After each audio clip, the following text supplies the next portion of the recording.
下全香港冇一個人係白紙嘅，即係譬如係咁講，係你有1000萬，你會唔會為咗10蚊每日叫你行兩步去嗰個地方，或者為咗100蚊行兩步去嗰個地方？唔會。點解？因為係人你都知道，就算我免費俾你任何呢一個咁嘅銀碼，你都懶得去攞，啱唔啱？正常嘅香港人係。我想講個嘢出嚟係乜嘢咧？係啊，好簡單嘅一樣嘢。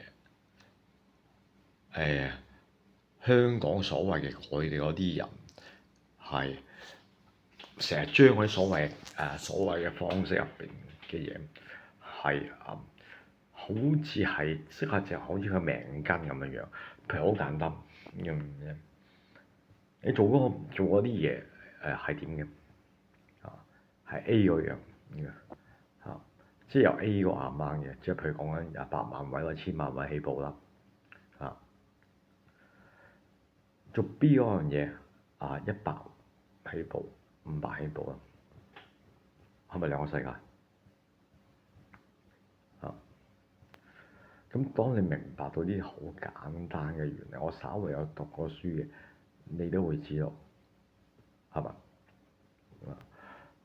只不過香港係一個好冇乜變數，即係嗰啲生意上冇乜變數嘅地方，即係你冇乜其他嘢可以選擇到幾個地方，係同中國比。